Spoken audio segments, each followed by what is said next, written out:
नमस्कार. स्वादिष्ट रेसिपीजमध्ये आज आपण बनवणार आहोत मऊ लुसलुशीत आणि चविष्ट असे ओट्सचे घावणे. हा घावण्यांचा अतिशय झटपट होणारा चविष्ट आणि आरोग्यदायी प्रकार आहे. ओट्सचे घावणे चवीला अतिशय उत्तम लागतात, त्याचबरोबर त्याचे शरीरासाठी आरोग्यदायी फायदे आहेत. चला तर मग यासाठी लागणारं साहित्य आणि कृती आता आपण बघूया. इथे मी एक मोठी वाटी ओट्स घेतलेले आहेत. आता हे ओट्स आपण मिक्सरमध्ये बारीक करून घेऊया. इथे मी एक भांडं घेतलेलं आहे. त्याच्यामध्ये आपल्याला मिक्सरमधून बारीक वाटून घेतलेलं ओट्सचं पीठ घ्यायचं आहे. आता या पिठामध्ये मी 2 चमचे रवा घालणार आहे.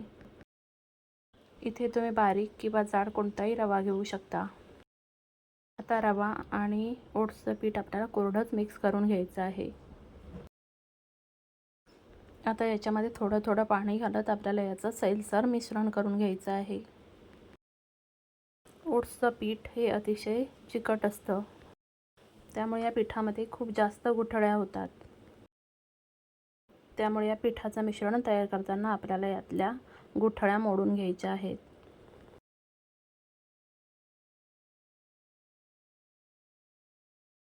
अशा पद्धतीने आपल्याला यातल्या गुठळ्या मोडून घ्यायच्या आहेत.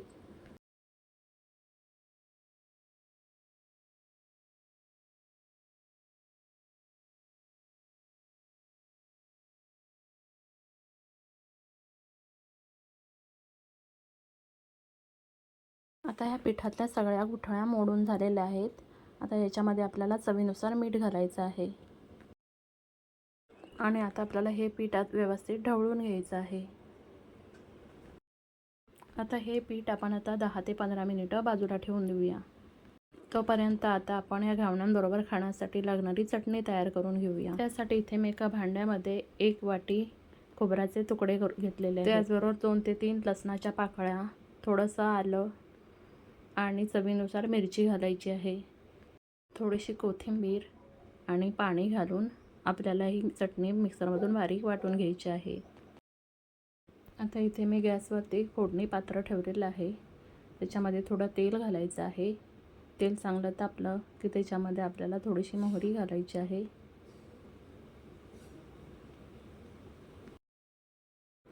आणि मोहरी चांगली तडतडली की त्याच्यामध्ये आपल्याला थोडं जिरं घालायचं आहे.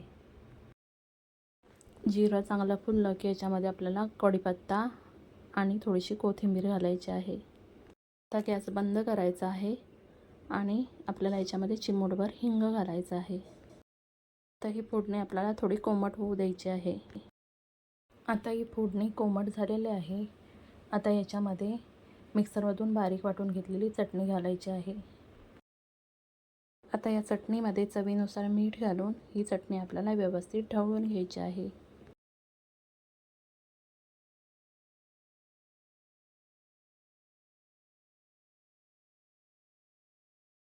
आता आपली चटणी तयार झाली आहे. आता आपण घावणे तयार करायला घेऊया. इथे तुम्ही बघू शकता घावण्यांसाठी इतकं सैलसर मिश्रण असायला हवं. आता याच्यामध्ये मी बारीक चिरलेली कोथिंबीर घालणार आहे. या कोथिंबीरीमुळे घावण्यांना खूप छान चव येते. कोथिंबीर घातल्यानंतर हे पिठाचं मिश्रण आपल्याला व्यवस्थित ढवळून घ्यायचं आहे.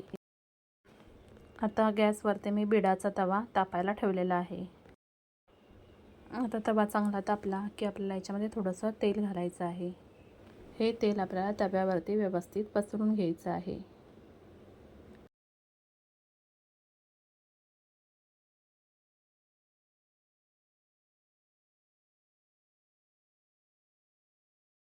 आता जे आपण पिठाचं मिश्रण तयार केलं होतं ते असं एखाद्या मोठ्या पेल्याने तव्यावरती घालून घ्यायचं आहे.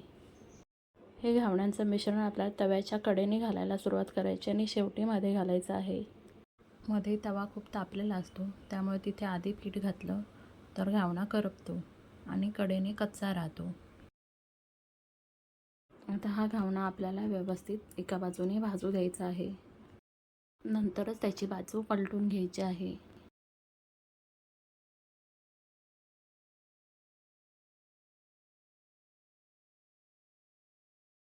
आता आपला घावणा एका बाजूने खमंग भाजून झालेला आहे. आता तो आपण पलटून घेऊया. तुम्ही बघू शकता हा घावणा सहज निघतोय, अजिबात तव्याला चिकटलेला नाही. आता हा घावणा आपल्याला दुसऱ्या बाजूनेही व्यवस्थित शेकून घ्यायचा आहे. घावणा व्यवस्थित शेकल्याशिवाय त्याला पलटायला जायचं नाही, कारण ओट्सचं पीठ खूप चिकट असतं आणि मग ते सगळं पीठ पलेत्याला चिकटतं. इथे तुम्ही बघू शकता, ज्याप्रमाणे तांदळाच्या घावण्यांना जाळी येते त्याप्रमाणेच या घावण्यांना सुद्धा किती सुंदर जाळी आलेली आहे. आता अजून थोडा वेळ आपल्याला हा घावणा भाजू द्यायचा आहे. आता या बाजूनेही घावणा व्यवस्थित भाजून झालेला आहे. आता तो आपण काढून घेऊया. आता पुन्हा तव्यावरती थोडं तेल घालायचं आहे आणि ते तव्याला व्यवस्थित लावून घ्यायचं आहे. आता तव्यावर पुन्हा घावणा घालून घेणार आहे. हा घावणा सुद्धा आपल्याला दोन्ही बाजूने व्यवस्थित शेकवून घ्यायचा आहे.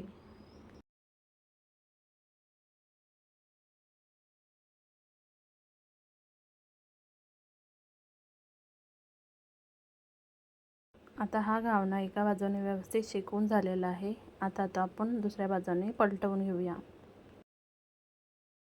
आता दुसऱ्या बाजूने सुद्धा घावणा आपल्याला व्यवस्थित शेकवून घ्यायचा आहे.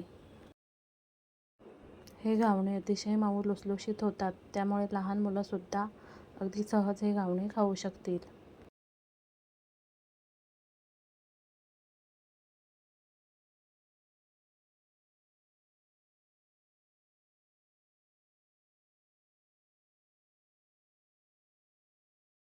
आता दुसऱ्या बाजूनेही आपला घावणा व्यवस्थित शेकून झालेला आहे. आता तो आपण काढून घेऊया. आता अशाच पद्धतीने मी उरलेले घावणेसुद्धा करून घेणार आहे. रोज रोज त्याच पद्धतीचा नाश्ता करून जर कंटाळा आला असेल तर हे ओट्सचे घावणे तुम्ही एकदा नक्की करून बघाच. कमी तेलात होणारा हा अतिशय पौष्टिक नाश्ता आहे. ओट्समध्ये फायबर जास्त असल्यामुळे बराच काळ पोट भरलेले राहते, त्यामुळे जास्तीचे खाणे टाळले जाते आणि वजन नियंत्रणात राहण्यास मदत होते. ओट्सच्या अजून काही रेसिपी आपल्या चॅनलवरती आहेत, त्यांची लिंक मी डिस्क्रिप्शन बॉक्समध्ये दिलेले आहे, तुम्ही नक्की बघा. आता आपले सगळे घावणे तयार झालेले आहेत.